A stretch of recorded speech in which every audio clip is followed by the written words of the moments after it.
मूस का टांग चाभने वाला व्यक्ति से संस्कृति मिटेगी। इसमें कहां से इतना सामर्थ्य आ गया जी? शर्त एक है, अन्य कोई नहीं। और ये मैं कहना चाहूंगा कि इससे भयान्वित होने की आवश्यकता नहीं है। अरे भैया, जब इस संस्कृति के ऊपर हजारों लाखों करोड़ों वर्षों से हिरण्याक्ष हिरण्यकश्यपु जैसा बलशाली व्यक्ति जब इसको मिटाना चाहा, नहीं मिटा पाया, रावण जैसा व्यक्ति मिटाना चाहा, नहीं मिटा पाया, कंस नहीं मिटा पाया, तो मूस का टांग चाभने वाला व्यक्ति से संस्कृति मिटेगी। इसमें कहां से इतना सामर्थ्य आ गया जी? शर्त एक है, भारतवर्ष की संस्कृति को खत्म करने के लिए बाहरी शक्तियां सक्रिय हैं।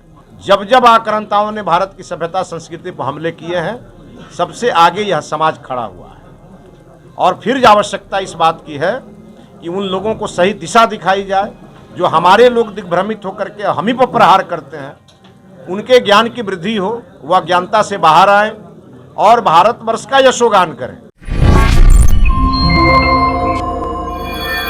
नमस्कार, द इंडिया टॉप देख रहे हैं आप। मेरा नाम उदित आर्यन है। अभी हम होटल कौटिल्य में मौजूद हैं और यहाँ पर कई जिलों से ब्राह्मण समाज के लोग आए थे, जो पंडित होते हैं वो आए थे और उनका यहाँ पर एक छोटा सा सम्मेलन था, एक आयोजन था। इसमें यह बात तय किया गया है कि आगामी 16 जनवरी को, यानी जब चूड़ा दही का दिन होता है, मकर संक्रांति का दिन होता है, उसके 2 दिनों के बाद, उसके यूँ कहें कि 1 दिन के बाद ब्राह्मणों के द्वारा चूड़ा दही का भोज करवाया जाएगा। इस आयोजन के बारे में हमें पूर्व से, जो बैकुंठपुर के पूर्व विधायक हैं मिथिलेश कुमार तिवारी, भाजपा के प्रदेश उपाध्यक्ष भी हैं, उन्होंने कहा था हमसे बातचीत में द इंडिया टॉप पर कि जल्द ही ऐसा आयोजन किया जाएगा। क्या कुछ कहना है जो लोग आए थे, खासकर उसमें उपेंद्र पराशर जी आए थे, उनका क्या कहना है, सुन लीजिए। अभी जो भारत और भारतीयता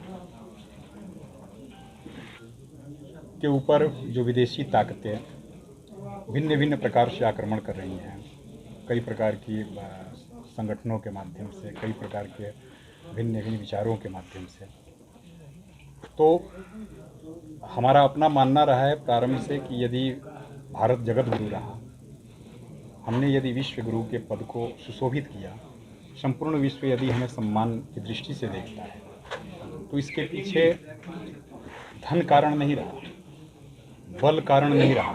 इसलिए हम पूज्य नहीं रहे। भारत जगत गुरु इसलिए नहीं रहा क्योंकि हम धनवान थे, इसलिए कि हम बलवान थे, बल्कि मात्र और मात्र इसलिए क्योंकि हम संस्कारवान थे, हम चरित्रवान थे।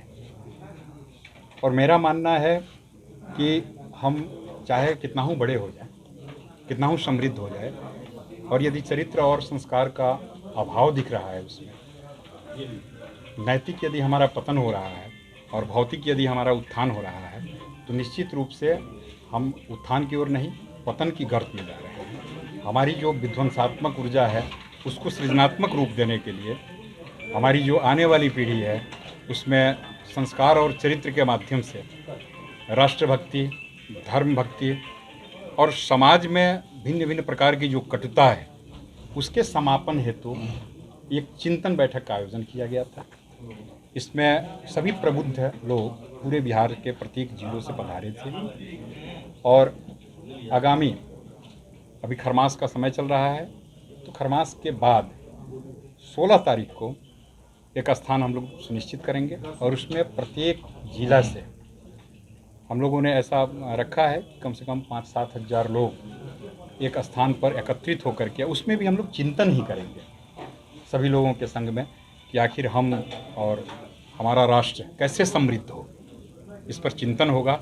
और तब हम लोग एक तिथि निर्धारित करेंगे और गांधी मैदान में 2-4-5 लोगों के साथ मिल करके और संस्कार और संस्कृति के रक्षार्थ और युवा पीढ़ी के विध्वंसात्मक ऊर्जा के सृजनात्मक रूपांतरण के लिए एक बड़ी सभा का आयोजन, कोई भोज का भी आयोजन करने वाला है। हाँ, अब चूँकि उस दिन 1 दिन पहले वो संक्रांति होगा, तो निश्चित रूप से अगले दिन ये कार्यक्रम है, तो एक तय हुआ है कि उस दिन दही चूड़ा का भोज होगा और सभी लोग क्या नाम होगा उस आयोजन का? संस्कार संस्कृति संरक्षण मिलन समारोह। सभी वर्गों के लोग आएंगे। सभी वर्गों के लोग आएंगे। ब्राह्मण का मतलब केवल आप जिस जाति से बांध देते हैं वैसा नहीं है। ब्राह्मण, हम जब वेद का मंत्र बोलते हैं, हम जब साधना करते हैं, उपासना करते हैं, जब तपस्या करते हैं, जब हम दान लेते हैं, तो हम ब्राह्मण होते हैं। वही जब हम हमारा वह संभाषण, हमारा भाषण जब कार्य रूप में दिखता है, हम किसी की रक्षा करते हैं, हम बुराइयों से लड़ते हैं, तो हम क्षत्रिय होते हैं। हम जब पोषण करते हैं किसी का तो वैश्य होते हैं, और जब सेवा कार्य में लग जाते हैं तो हाल ही शूद्र होते हैं। में जीतन राम मांझी ने जो बयान दिया उसके बाद उन्हें भोज का आयोजन करना पड़ा था। उसके बाद तो उनसे क्यों नहीं पूछे आप? उनसे पूछना चाहिए ना आपको। उसी के जवाब में ये भोज नहीं दिया जा रहा है। किसके जवाब में? मांझी जी का जो ब्राह्मण दलित तो महाभोज था। किसको उन्होंने भोज दिया? ब्राह्मणों को। तो ब्राह्मणों को उन्होंने भोज दिया ही, तो ब्राह्मण फिर जवाब में भोज क्यों देगा भाई? हाँ, ऐसा क्या है? ऐसा नहीं है। देखिए, ब्राह्मण को किसी जाति में नहीं बांधा जा सकता। हम एक संस्कृति हैं, हम संस्कार हैं, हम ही भारत हैं, ध्यान रखिएगा।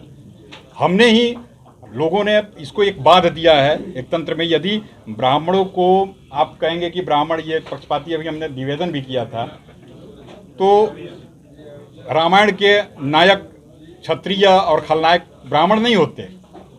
तो मैं निवेदन करूंगा आप लोगों से, आप लोगों के माध्यम से, कि हमने समाज को एक सूत्र में पिरोया। ब्राह्मण का अर्थ है, ब्राह्मण का कार्य है कि वह शूद्र से लेकर के ब्राह्मण तक, या सर्वे भवन्तु सुखिनः वसुधैव कुटुम्बकम, उसमें तो हिंदू मुस्लिम सब आ जाते हैं भाई। तो आप तो केवल शूद्र और ब्राह्मण की बात करते हैं। तो पूरे वसुंधरा में जितने लोग हैं तो सारे हमारे कुटुंबी हैं।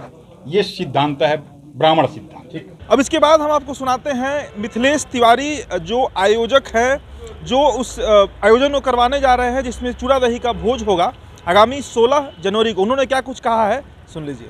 देखिए, आपने देखा होगा कि काशी से माननीय प्रधानमंत्री जी ने जिस प्रकार से दिव्य काशी और भव्य काशी की व्याख्या पूरे भारतवर्ष के सामने उन्होंने की, और सचमुच उसको दिव्य और भव्य बनाया भी है।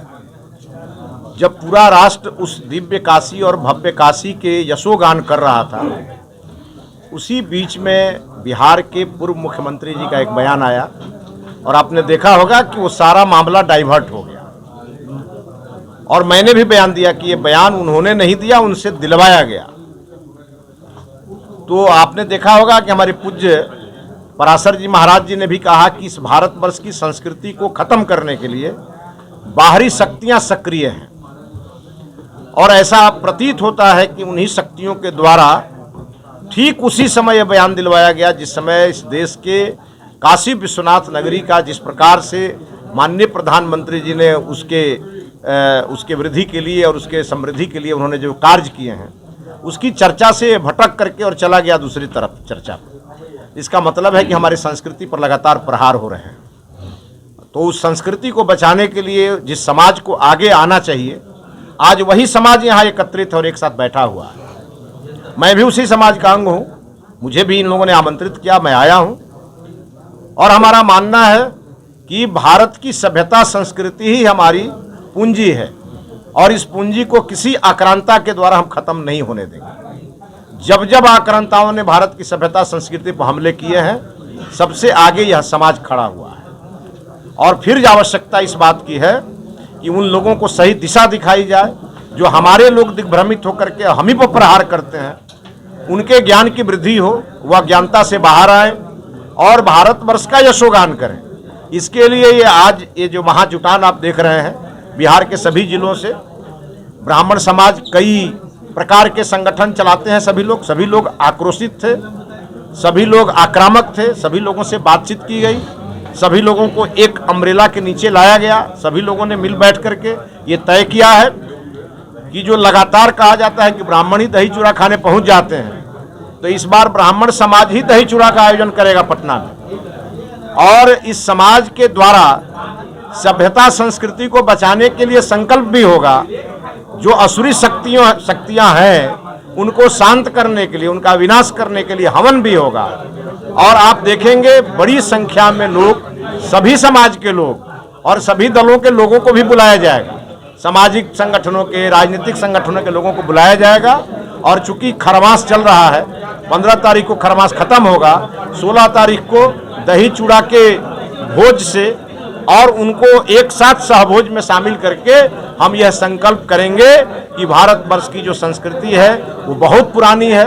उस पुरानी संस्कृति को कोई खंडित नहीं कर सकता, और तब तक खंडित नहीं होगी जब तक यह समाज इस संस्कृति की रक्षा के लिए हमेशा जागृत रूप से खड़ा रहेगा, और इसके लिए आज सभी लोगों को बुलाया गया। जीतन राम मांझी जी को बुलाया जाएगा 16 तारीख को। मैंने कहा कि सभी समाज को बुलाया जाएगा, जिनको बुलाया जाएगा वो जरूर आएंगे। तो पूरे बिहार में जो ब्राह्मणों का प्रकरण चल रहा है, खासकर यह मामला तब तूल पकड़ा था जब बिहार के पूर्व मुख्यमंत्री जीतन राम मांझी ने ब्राह्मणों को लेकर एक अमर्यादित टिप्पणी कर दी थी। दरअसल उन्होंने गाली दे दिया था। इसके बाद से तमाम जो ब्राह्मण समाज है बिहार का, वो काफ़ी आक्रोशित है। और अब जब नया साल शुरू हुआ है 2022, आज 2 जनवरी है, तो आज से 14 दिनों के बाद यानी 16 तारीख को बिहार पटना में, राजधानी में कहीं एक स्थल पर अभी तय नहीं किया गया है, चूड़ा दही तिलकुट और जो भोज है वो आयोजित किया जाएगा, जिसमें बिहार के सभी समाज के लोग आएंगे। और जो खूबी है, ये कहा जाता है हमेशा कि ब्राह्मण जो है वो चूड़ा दही खाने कहीं भी पहुंच जाते हैं, लेकिन इस बार जो ये भोज है, जो इस बार भोज है, इसका पूरा आयोजन ब्राह्मण समाज के लोग ही कर रहे हैं। फिलहाल इस खबर में इतना ही। बहुत बहुत शुक्रिया।